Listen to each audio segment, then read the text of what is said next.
Hello, je suis le docteur Steve Nemandé et vous invite à parler de sexualité. Bienvenue à cette vidéo 2 de la série sur le sexe qui est consacrée aux préjugés et idées reçues sur l'intersexualité.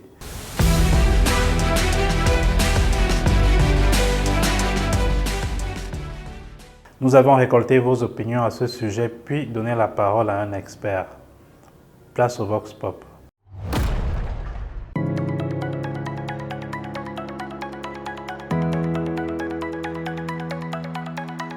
Déjà, cette question, je pourrais dire oui, parce que pendant mon enfance, j'avais une connaissance. Mais je veux dire, j'ai rencontré quand on était enfant des filles qu'on appelait filles-garçons, mais avec le temps, elles se sont avérées des filles et accepté et assumé leur féminité. Je ne connais pas de personnes intersexuelles dans mon entourage.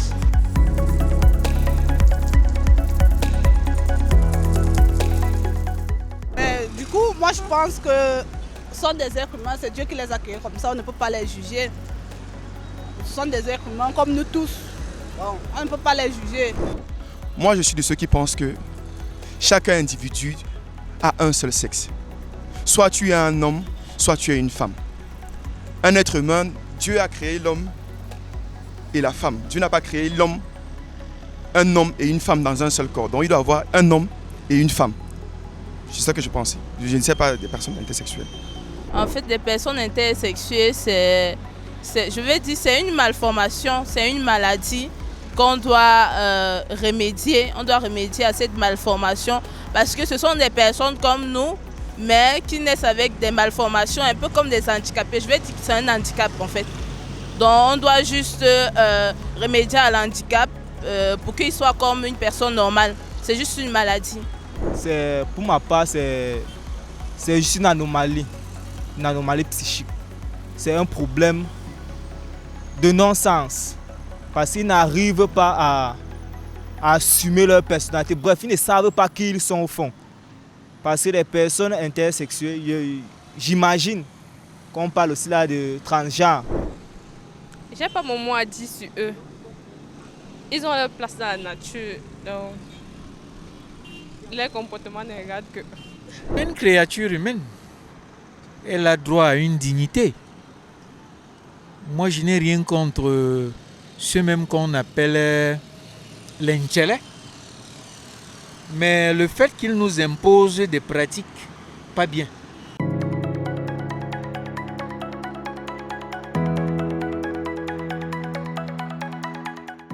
Je vais essayer de changer ça de la base âge. Je vais essayer de changer, d'essayer de bien l'encadrer. Voilà. Que ferais-je si j'ai un enfant qui naît de moi qui est intersexuel? Intersexuel, c'est ça? Alors, moi, je pense que ça ne m'arrivera pas. Dieu ne peut pas me donner un enfant comme ça. Non. Cette question-là. Je serais très malheureuse d'abord.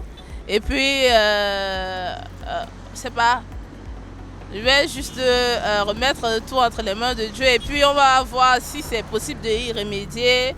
On va y remédier, c'est tout. Donc, c'est à lui maintenant de savoir faire un choix. Vous savez qu'il y a comme les hermaphrodites. À un moment donné, on vous demande de choisir le sexe que vous voulez, le sexe dominant. On enlève et on vous dit que bon, c'est guéri, donc c'est ça, il doit juste faire un choix. Mais ça, vraiment,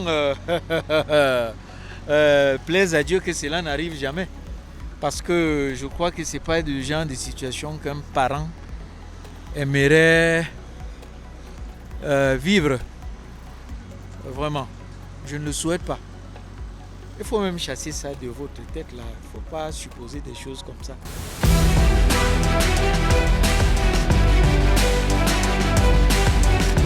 Comme vous le voyez, la réalité des personnes intersexes reste encore largement méconnue. Nombreux sont les répondants qui confondent les personnes intersexes aux personnes transgenres. Ce qu'il faut savoir, c'est qu'une personne intersexe est une personne née avec des ambiguïtés sexuelles, c'est-à-dire qu'il est difficile d'affirmer avec précision qu'il s'agit d'un homme ou d'une femme. Par contre, une personne transgenre est une personne biologiquement née homme ou femme. Il n'y a aucune ambiguïté.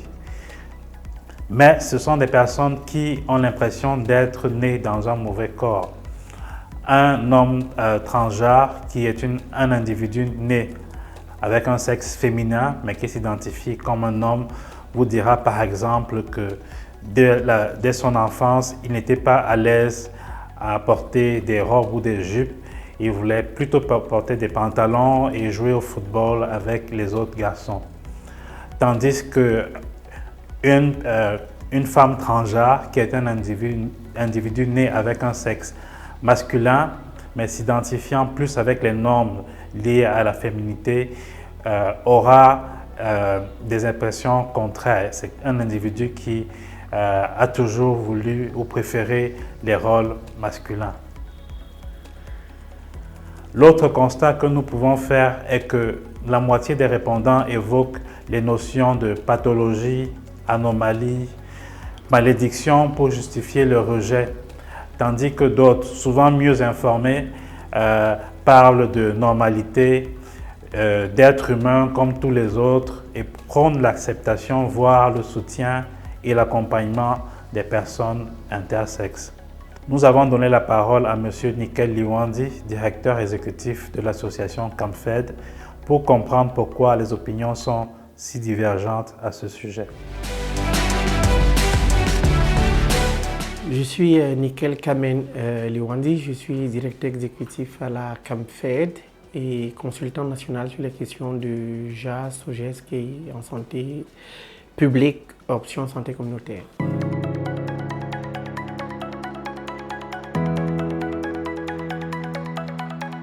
Dans la société camerounaise, il y a un problème en matière d'éducation. La sexualité a une très faible place dans l'éducation nationale.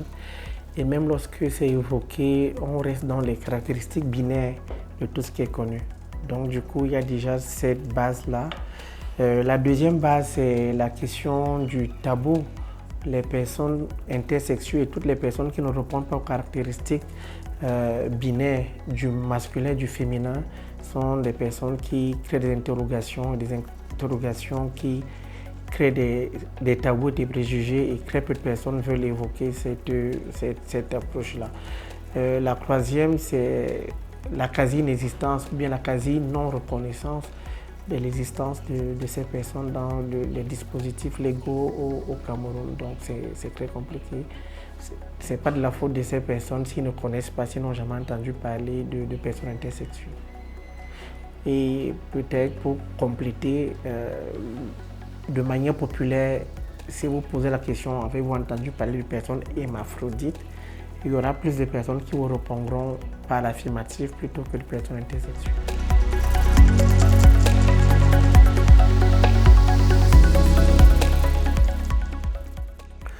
Il n'y a pas d'études récentes sur les statistiques au Cameroun ou en Afrique, mais il y a une étude qui fait référence qui voudrait que 1 à 2% de la population mondiale soit des personnes intersexuées duplicables dans chaque profil de société. Donc à l'échelle d'un continent, d'un pays, on peut se dire nous avons 2% de la population, 1 à 2% de la population qui peut être considérée comme personne intersexuée.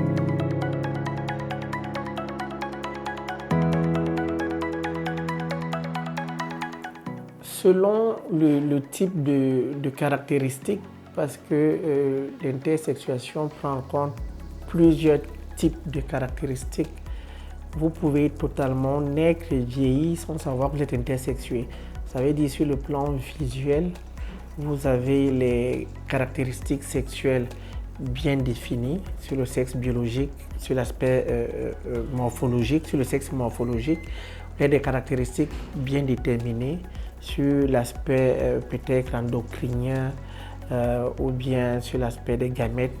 Normalement aussi, c'est peut-être l'aspect des chromosomes qui fait de vous une personne intersexuée.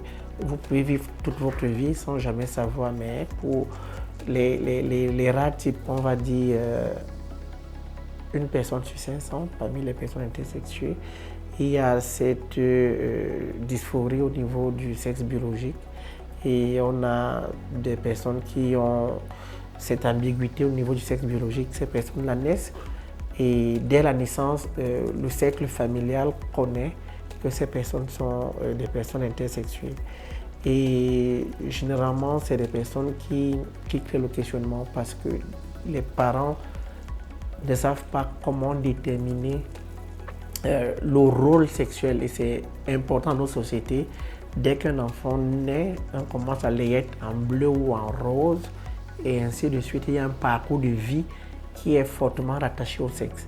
Lorsqu'il y a cette ambiguïté, il y a la même ambiguïté qui se crée dans l'ensemble des relations sociales que la personne intersexuée va développer avec sa communauté, selon ou non que les personnes aient l'information sur son intersexualisation.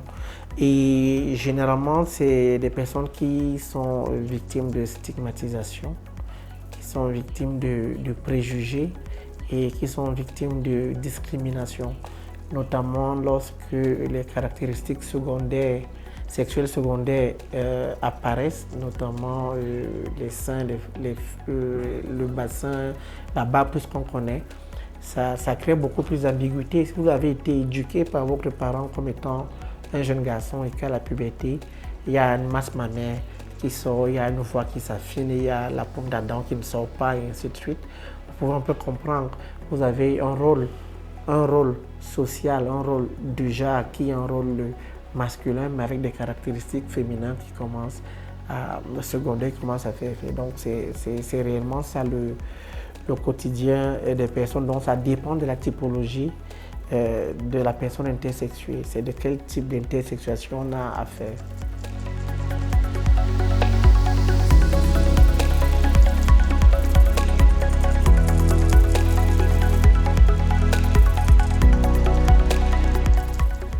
La religion est un instrument que les mains des hommes. Et selon le type d'homme qu'il utilise, vous aurez des appréciations différentes. Pour moi, c'est difficile. Selon le milieu social auquel on appartient, selon le niveau d'éducation, d'information qu'on a sur la question, on peut utiliser la religion pour le dire. Mais autant il y a une catégorie de personnes qui disent que les humains sont tous parfaits, autant le péché démontre que les humains nul humain n'est parfait. Donc pour moi, c'est difficile de comprendre l'utilisation dont fait par ces personnes pour parler de personnes intersexuées. C'est difficile.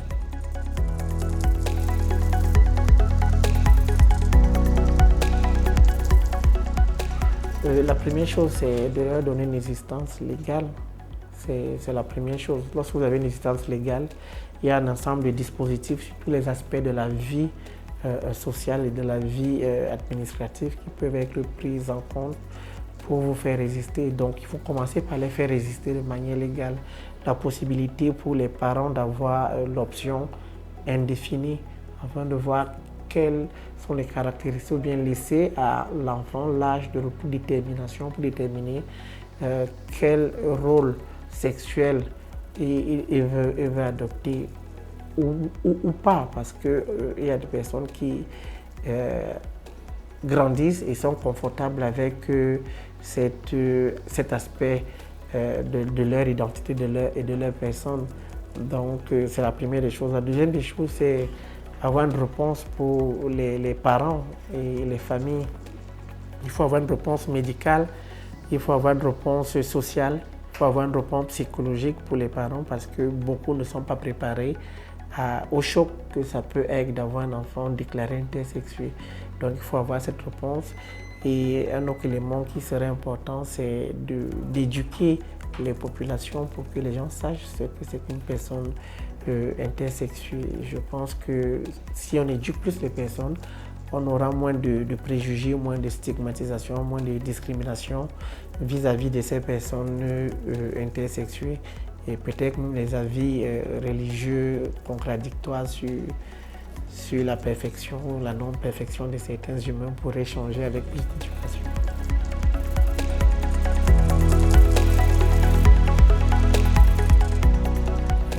Il y a un ensemble d'organisations rassemblées sous la bannière de la plateforme Unity, qui sont des organisations qui sont spécialisées sur les questions de minorités de genre et de sexe, sur les questions de l'approche, les questions d'accompagnement, tant sur les aspects juridiques que sur les aspects sociaux. Je pense que chacune de ces organisations pourrait apporter des réponses ou bien pourrait servir pour orienter vers des organisations un peu plus spécialisées les personnes intersexuées ou bien les parents qui auraient besoin d'aide et d'accompagnement.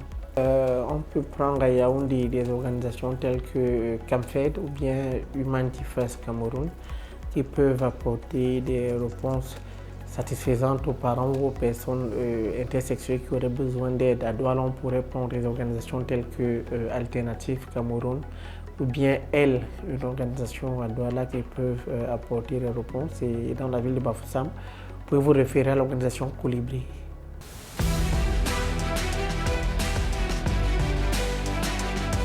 Pour conclure, rappelons-nous qu'être une personne intersexe ne se voit pas à l'œil nu. C'est une condition qui nécessite un examen médical approfondi.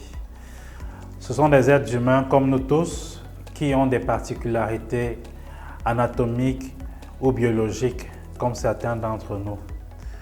Et oui, les personnes intersexes ont besoin d'être acceptées telles qu'elles sont, accompagnées dans leur quête de savoir qui elles sont et dans leur démarche de sélection d'un sexe défini, si elles le désirent. Merci et rendez-vous très bientôt pour une nouvelle vidéo. Nous échangerons avec Jo, c'est un prénom d'emprunt, une personne intersexe vivant dans la ville de Yaoundé.